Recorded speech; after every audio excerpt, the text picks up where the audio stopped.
Caitlin Clark with 32 points, 9 assists, and 8 rebounds. Here's Clark on her return. Caitlin Clark didn't just arrive in the WNBA. She tore the doors off. Historic numbers, sold-out arenas, and a league staring at $1 billion future. But when veterans began testing the league's new centerpiece, the response wasn't loud, it was lethal. Because what happens when one player becomes too valuable to touch? For the moment that made headlines, this right here, the hard foul involving Clark and Kennedy Carter. Diamond DeShields learned that lesson in real time. One shoulder, one collision, one moment that wouldn't go away. Then came the hit everyone saw, the foul involving Clark and Kennedy Carter. And just like that, the message was sent. Careers stalled. Phones went quiet. Opportunities disappeared. Not because talent vanished, but because a boundary was crossed no one is supposed to cross. Caitlin Clark. This isn't just a basketball controversy. It's a story about leverage, economics, and invisible rules that decide who survives. By the end, you'll understand why some call this accountability, and why others see a precedent forming.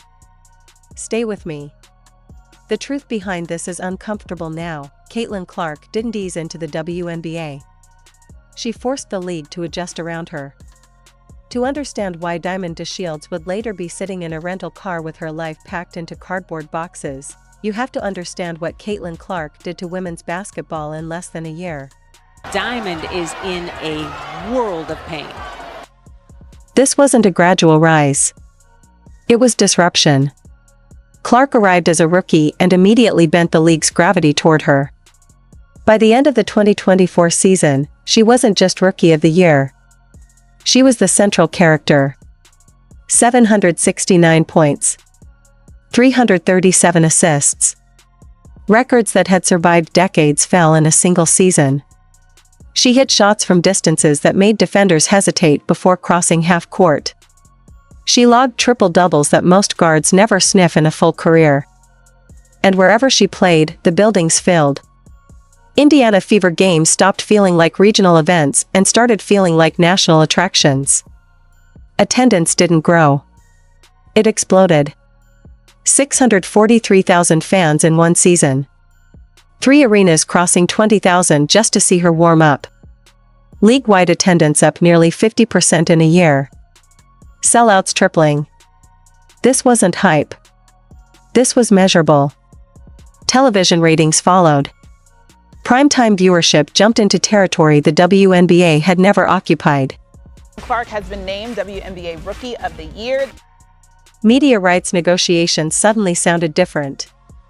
Sponsors who had passed on women's basketball for years started calling back. Shoe deals appeared. National ad campaigns materialized.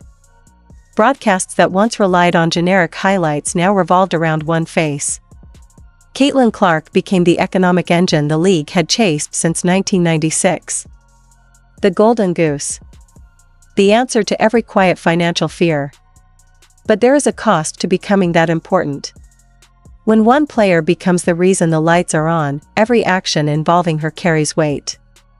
And in the shadows beyond the endorsement deals, resentment began to grow. Veterans who had spent years grinding without recognition watched a rookie rewrite the league's future overnight. Some accepted it. Others didn't. And some chose to express that frustration physically. The first warning came early. Before Clark had even played 20 games, the hits started arriving harder. The message was subtle at first. Make her uncomfortable. Test her. See what she can take. Then June 1st arrived. Sold-out arena. National television. Fever vs. Sky. A game built more for ratings than standings. The play itself was nothing. A routine pass. Clark drifting back on defense. Her eyes tracking the ball. She never saw the shoulder coming. Kennedy Carter didn't contest the play. She didn't reach. She lowered her shoulder and drove through Clark's back with force that belonged in another sport. Clark hit the floor. The whistle blew late. Officials reviewed it and called a flagrant one. Not two. No ejection. No suspension. A warning without teeth. The clip went everywhere. Frame-by-frame breakdowns. Commentators pointing out intent. Carter doubled down instead of backing off. I think I got hit in the head the play before, and it was just like one of those things that was in the heat of the moment. You know, I don't know Kaylin. I don't know her from anywhere. No apology. No remorse. The league released a standard statement and moved on. Officially. Unofficially, something had changed. That hit crossed a line everyone saw. And once that line was visible, it couldn't be ignored. Now the WNBA cashing in on its recent surge in popularity, scoring a media rights deal. Punishment didn't arrive wearing a uniform or carrying a fine sheet. It arrived quietly. By the time training camps opened the following year, Kennedy Carter's phone stopped ringing. Teams that needed guards weren't calling. Front offices went silent. DeShields pokes it away. Diamond DeShields in for another bunny. The label spread without being written down. Too risky. Too radioactive. The flagrant one didn't end her career on paper. But the target of that flagrant one reshaped it. Carter became a cautionary tale. And then came Diamond DeShields. If Carter's hit was the warning shot, DeShields ignored it completely. This wasn't a fringe player. This was a champion. A third overall pick. Olympic experience. Endorsements. The old guard. Late in a lopsided game, Clark cut through the lane without the ball. DeShields saw her. Adjusted. Lowered her shoulder. And delivered a hit that sent Clark crashing to the floor. No play on the ball. No basketball purpose. Just force. Slow motion made it worse. The load up. The angle. The impact. The hand offered afterward fooled no one. Another flagrant one. Again, no suspension. No fine worth mentioning. Clark stood up and kept playing. But the reaction didn't fade this time. The clip dominated coverage. Sponsors noticed. Executives started asking questions. If the league couldn't protect its most valuable asset, what exactly were they investing in? Pressure built behind closed doors. And when the season ended, the silence began. Chicago let DeShields walk without ceremony. No tribute. No farewell.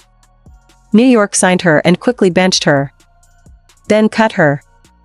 Connecticut offered a chance. 2 days before the season, they waived her with a 27-word statement. No explanation. No context. 2 days before rosters locked. The message was unmistakable. Hours later, DeShields appeared online, sitting in a rental car, boxes stacked behind her, trying to explain how her career collapsed in months. The reaction was brutal. Sympathy was gone. The narrative had flipped. Public opinion had decided she crossed a line. And the league never had to say a word. Officially, nothing unusual happened. Unofficially, everyone understood. Agents began whispering about an unwritten understanding. A rule without ink. Target the league's most valuable player and you inherit consequences no rulebook covers. Sponsors ask questions. Media narratives follow. Fanbases react. In a league where margins are thin, risk becomes disqualifying. The result was a two-track system. One official. One invisible. On paper, fouls are equal. In reality, context matters. The market enforces what referees don't. Careers don't end with suspensions. They end with silence. By 2025, every player understood the stakes. The league had changed without announcing it. Coaches now prepare game plans with cameras in mind. Defend Clark hard, but clean. Contest everything, but never cross into targeting. Because every foul will be replayed endlessly. Every questionable hit will be dissected. And every mistake carries career-level risk. Some call it accountability. Protect the star who fuels the league's growth. Others call it dangerous. A system where punishment depends on who you hit, not what you did. Race complicates the conversation. Clark is a white guard in a predominantly black league who became its biggest star overnight. Marketability followed familiar patterns. Veterans who built the league watched opportunity arrive late and unevenly. Resentment isn't personal. It's structural. There's also the old guard versus new blood tension. Players who fought for relevance seeing a rookie become indispensable. And looming over everything is the question of leadership.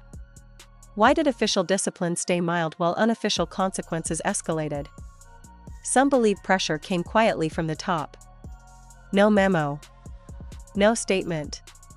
Just phones ringing and expectations set. Hurt the ticket seller and the cost will be yours. Now the league balances basketball and optics in real time. Sponsors sit courtside ready to react. Players hesitate where they once wouldn't. Some fear competitiveness will suffer. Others accept the trade. Financial stability has a price. And that price is one player staying healthy. Insiders claim new conduct language now appears in contracts. Vague. Non-specific. Clear enough. Break the unwritten rules and waivers may be the best outcome. As Caitlin Clark's rise continues and Diamond DeShields fades from the league's center, one question remains. How far will the WNBA go to protect its future? The rules are changing. Not on paper, but in practice. And every player now has to decide who they're really playing for. The league. Or themselves. As Caitlin Clark's influence keeps expanding and Diamond DeShields slips further from the spotlight, a harder question remains. How much control should a league exercise to protect its biggest investment? The WNBA is adjusting in real time, reshaping incentives, punishments, and priorities. But when business interests begin to outweigh transparency, where does fairness land? Every player now feels the pressure. Every possession, every foul, every reaction carries weight. And before acting, they must decide, am I competing within the game or navigating around it? This isn't only a basketball conversation. It's about leverage, visibility, and the hidden cost of being essential. The future is unfolding quietly. And when this era is judged, who will benefit, and who will pay the price for all?